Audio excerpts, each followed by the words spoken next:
میں سب سے پہلے آپ کے اس چینل کے توسط سے یہ اپیل کرتا ہوں کہ اب آج کل مشہور ہے نا لاہور دا پاوا اختر لاوا سنتے ہیں، تو اس قوم کو اپنا معیار تھوڑا بدلنا ہوگا اور اس قوم کو آپ جیسے انٹلیکچوئل لوگوں کو سننا ہوگا، نہ کہ وہ چند جو ڈھمکے لگا دے اور کوئی اس طرح کے ایک دو فکرے بول دے۔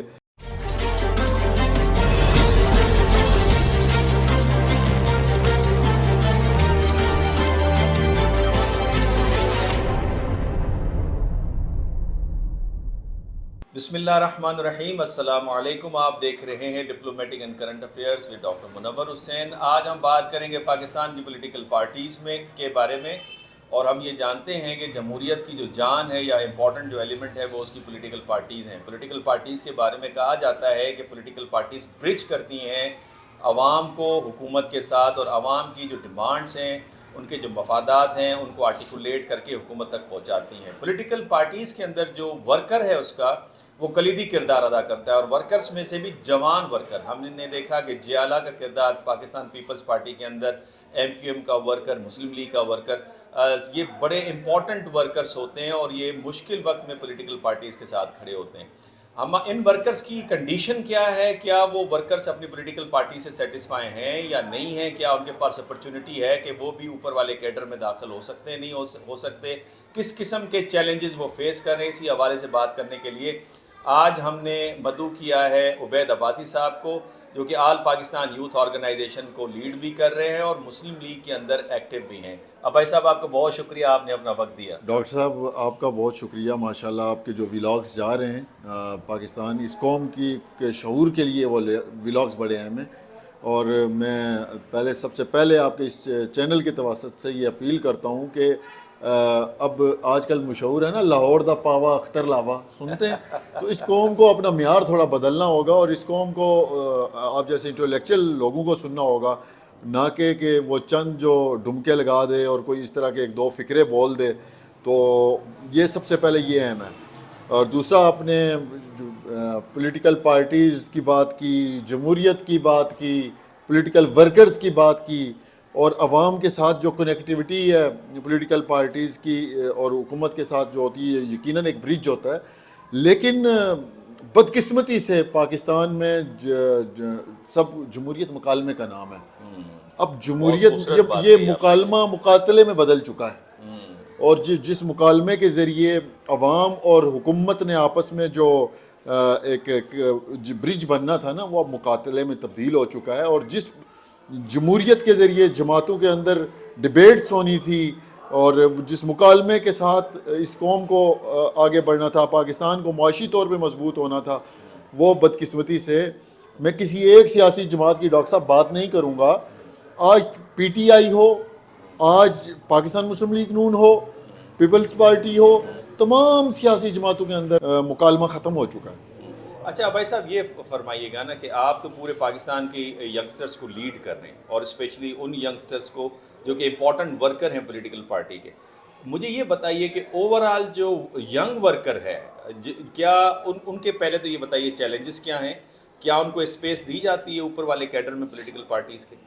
دیکھیں، بڑا آپ کا اہم سوال ہے۔ میں پاکستان کی 31 طلبہ تنظیموں کا سربراہ ہوں، 31 طلبہ تنظیموں کا الائنس ہے، اس کا سربراہ ہوں۔ اگر میرا کیس دیکھا جائے تو مجھے یہاں تک پہنچنے میں میرے پاؤں کے چھالے آپ کو بتائیں گے، میری جو محنت ہے وہ انتھک ہے، اور اس کا جو میرا ٹریک ریکارڈ ہے وہ آپ کے سامنے ہے۔ اگر مجھے آج میری جماعت جو مسلم لیگ ہے، اس میں اگر میری اپروچ اگر میاں نواز شریف تک ہے تو اس کے پیچھے ایک طویل محنت ہے، لیکن بدقسمتی سے آج پاکستان کا نوجوان اور جینون پولیٹیکل ورکر جس نے 30 35 سال اس جماعت کو دیے، ان کے آگے پیراشوٹرز، پولیٹیکل جمپرز اور قبضہ مافیا کا راج ہے۔ اور اس سیاست کا جو بڑا ناسور ہے نا، وہ یہی اس ملک کی سیاست میں پیسے کا دریغ استعمال ہے۔ میں مثال دیتا ہوں، اگر کوئی 10 سے 20 کروڑ روپیہ لگا کے ایم این اے کا الیکشن لڑے گا تو اس نے اس قوم کی کیا خاک خدمت کرنی ہے؟ اس نے تو 80-90 کروڑ ارب روپیہ اس مٹی کا، اس ماں کا لوٹنا ہے، اور پھر اس نے رفو و چکر ہونا ہے، اور اس نے کرپشن کے کیسز سہنے، اور وکٹری بنا کے باہر آئے گا کہ میں جیل سے باہر آ رہا ہوں، بڑا کوئی کارنامہ سر انجام دے کے آ رہا ہوں۔ یہ بدقسمتی ہے اس ملک کی۔ اور جو بات کہہ رہے تھے کہ آج پولیٹیکل ورکرز جتنے بھی ہیں، تمام جماعتوں کے پولیٹیکل ورکرز ان کے جو راستے میں جو سب سے بڑی رکاوٹ ہے نا وہ پیراشوٹرز ہیں, پولیٹیکل جمپرز ہیں, قبضہ مافیا ایک خاص قسم کا مافیا ہے, اور اس مافیا کا مقابلہ تمام پولیٹیکل پارٹیز کے ورکرز کو مل کے کرنا ہوگا. نہیں بھائی صاحب, اس کا مطلب یہ ہوا کہ چونکہ ورکرز کے پاس اتنا پیسہ نہیں ہے اس لیے وہ اوپر نہیں آ سکتے, اور جن کے پاس پیسہ ہے ساری پولیٹیکل پارٹیز انہی کو ٹکٹ دیتی ہیں, انہی کو راستہ دیتی ہیں کہ آئیں. اس کا مطلب یہ ہوا کہ آپ جب تک رولنگ ایلیٹ اس وقت بنیں گے جب آپ ایلیٹ نہ ہوں, اور ایلیٹ کی ڈیفینیشن یہ ہے جس پہ میں نے ویلاگ بھی کیا کہ آپ کے پاس پیسہ, اور پیسہ کرنے کے لیے آپ کے پاس کرپشن ہو. تو پھر راستہ کیا ہے آپ جیسے نوجوانوں کے لیے جو کہ مشکل وقت میں پولیٹیکل پارٹی کے ساتھ کھڑے ہوتے ہیں؟ میں نے دیکھا تھا کہ جب نواز شریف صاحب گرفتار ہوئے تھے تو اس وقت آپ ہی تھے چند لوگوں کے ساتھ, اتنی بڑی سیکیورٹی کے باوجود آپ جاتے تھے, پھولوں کی نچھاور پتیاں کرتے تھے. تو پھر مستقبل کیا ہے آپ جیسے لوگوں کا؟ بدقسمتی ہے یہ اس ملک میں یہ سمجھتا ہوں کہ اس ملک میں پیسہ چلتا ہے, پیسہ اس ملک میں ابھی بھی دیکھیں سینٹ کے الیکشن ہوتے ہیں, اور جو لوگ پیسہ لگا کے آتے ہیں جماعتوں میں شامل ہوتے ہیں, سینٹ کے ٹکٹ لیتے ہیں, وہ انہیں جو ہی بڑی آفر آتی ہے تو وہ بک جاتے ہیں, اور پھر وہ پارٹیز کی جو ہماری قیادت ہوتی ہے انہیں سبکی کا سامنا کرنا پڑتا ہے. اب میں جو آپ اصل نقطے اور مدعے کی طرف آتا ہوں کہ اس وقت پولیٹیکل ورکرز کا مستقبل تمام پارٹیز میں تاریک ہے. اس میں میں یہ نہیں سمجھتا کہ کوئی ایسی سیاسی جماعت ہے جس میں پولیٹیکل ورکرز کا مستقبل ہو, روشن مستقبل ہو. دیکھیں پی ٹی آئی اس نے سب سے زیادہ فوکس کیا تھا نوجوان. حکومت آئی تو وہی پیراشوٹر, وہی شاہ محمود قریشی پیپلز پارٹی سے, وہی پرویز الہی کاف لیگ سے, اور اسی طرح نیچے سے لے کے اوپر تک وہی سسٹم بنایا. مسلم لیگ نون جو میری جماعت ہے, میں یہ سمجھتا ہوں کہ اس میں بھی یہی کچھ سے کوئی اچھی صورتحال نہیں ہے. اس میں بھی جس کے پاس پیسہ ہوتا ہے وہ ٹاپ پہ بیٹھا ہوتا ہے, اور جو میرے جیسا رگڑا کھاتا ہے اس کا راستہ روکنے کی کوششیں کی جاتی ہیں ہر موڑ پہ, ہر قدم پہ.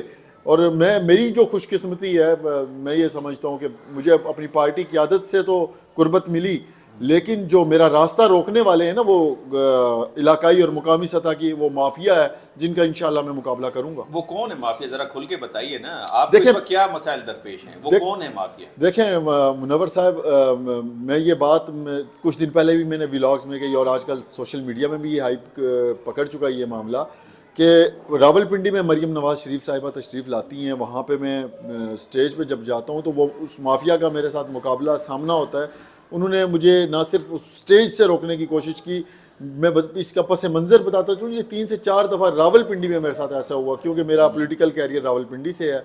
تو اس کے برعکس اگر میں دیکھوں پورے پاکستان میں جہاں بھی میں نے مریم نواز اور میاں نواز شریف کے ساتھ ٹریول کیا, مجھے اسٹیج ملا ہے, مجھے اسپیچز ملی ہیں, مجھے عزت ملی ہے, مجھے احترام ملا ہے. لیکن جو علاقائی اور مقامی سطح کا مافیا وہ اس سے انہیں یہ چیزیں ہضم نہیں ہو رہی. اور وہ میرا ان کا نام لے لیجئے نا, کون ہے وہ؟ دیکھیں وہ چیزیں سب کے سامنے آ چکی ہیں. راول پنڈی ڈویژن کا جو پریزیڈنٹ ہے اس نے مجھے فزیکلی گالیاں دی جو اسٹیج پہ جانے, کیونکہ میں ایک پولیٹیکل ورکر تھا, میں کوئی انویسٹر نہیں تھا, میں کوئی پیراشوٹر نہیں تھا, میرے پیچھے کوئی گارڈز نہیں تھے, میرے پیچھے کوئی وہ اس طرح کا مافیا نہیں تھا. تو میرا جرم یہ تھا کہ میں پولیٹیکل ورکر ہوں. تو یہ جب میں نے کہا نا, جب جمہوریت ختم ہو جائے, مکالمہ ختم ہو جائے, تو بات مقاتلے پہ آ جاتی ہے. لیکن ہم اس مقاتلے کا بھی مقابلہ کریں گے, اور ہم تمام جماعتوں کے پولیٹیکل ورکرز مل کر ایسے عناصر کا, کیونکہ یہ صرف ایک ورکرز کی جنگ نہیں ہے, یہ تمام جماعتوں کے پولیٹیکل ورکرز کی جدوجہد ہے کہ اب اس ملک میں ووٹ کو عزت تب ملے گی جب ورکرز کو عزت ملے گی. ورکرز کو عزت ملے گی تو ووٹ کو عزت ملے گی, پاکستان کو عزت ملے گی, پاکستان کی اکانومی بھی آگے جائے گی جب فیصلے میرٹ پہ ہوں گے. اچھا بھائی صاحب, چونکہ اب دوست آپ کو دیکھ رہے ہوں گے سارے ینگسٹرز, اسپیشلی جو ورکر ہیں پولیٹیکل پارٹیز کے, پورے پاکستان کے ورکرز کو, ساری پولیٹیکل پارٹیز کے ورکرز کو, اور اسپیشلی مسلم لیگ کے ورکر کو آپ کوئی میسیج دینا چاہیں تو؟ جی ڈاکٹر صاحب, میرا یہ میسیج ہے کہ تمام پولیٹیکل پارٹیز کے ورکرز ایک دوسرے کو پٹواری, یوتھیا اور گالم گلوچ اور سوشل میڈیا میں کس ذاتی مفادات کا تحفظ کرنے کے بجائے, یہ ریاست ہے تو سیاست بھی ہے, پاکستان بھی ہے. ریاست کا سوچیں, آج ملک بھور میں ہے, اور چاہے جتنے الزامات لگا لیں, اس نے ملک کو یہاں تک پہنچایا, اس نے یہاں تک پہنچایا, ہمیں اپنی سیاست کو پس پشت ڈال کے پاکستان کا سوچنا ہوگا, ریاست کا سوچنا ہوگا. وہ اسی صورت ممکن ہے کہ تمام پولیٹیکل پارٹیز کے ورکرز اب حقوق کی جدوجہد اپنی جماعتوں کے اندر شروع کریں. اب میں اپنی قیادت کی خوشامد کے بجائے اب حقوق کی آواز بلند کرنی ہوگی, ورکرز کی آواز بلند کرنی ہوگی. جب پارٹی قیادت آپ کے نیچے سے بندے کو اٹھا کے پارٹی کا صدر بنا دے, جیسے خان صاحب نے پرویز الہی اور شاہ محمود کو بنایا, ہماری جماعت میں مسلم لیگ نون میں نیچے سے اٹھا کے اوپر لگا دیا جاتا ہے.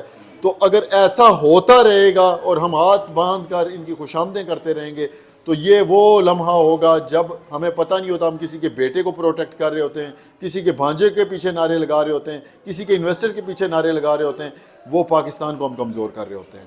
اب بھائی صاحب کی بات سے آپ نے دوستو یہ سمجھا کہ accountability with in political party ضروری ہے, اور ینگ ورکر جو ہے وہ بڑا امپورٹنٹ ہے, کلیدی کردار ادا کرتا ہے پولیٹیکل پارٹی کے اندر, اور ویسے بھی وہ ریپرزینٹ کر رہا ہے پاکستان کی یوتھ کو, جو کہ ایک میجر بلک ہے پاکستان کی پاپولیشن کا, جو کہ 60 سے 65% ہے. اگر آپ ان کا خیال نہیں کریں گے, ان کے مفادات کا خیال نہیں کریں گے, اور آپ نے یہ بھی دیکھا بھائی صاحب کے خیالات سے کہ یہ بہت پازیٹیو ہیں, یہ ینگسٹر ہے کسی بھی پولیٹیکل پارٹی کا, وہ بہت پازیٹیو ہے, اور ان کو وہ انرجیٹک بھی ہے اور وہ کریٹو بھی ہے. ان کو میرا خیال ہے راستہ دینا چاہیے تاکہ وہ اوپر آئیں, اور ایک ایولیوشنری پروسیس سے پولیٹیکل پارٹی جو ہے اپنی لیڈرشپ کو ڈیولپ کرے. آپ دیکھیں گے پاکستان دن دگنی اور رات چگنی ترقی کرے گا. انہی خیالات کے ساتھ مجھے اجازت دیجیے. اگر آپ کو یہ ویلاگ پسند آیا ہے تو آپ اسے لائک بھی کیجیے, سبسکرائب بھی کیجیے, اور اسے آگے شیئر بھی کیجیے. جب تک کے لیے اجازت دیجیے, اللہ حافظ.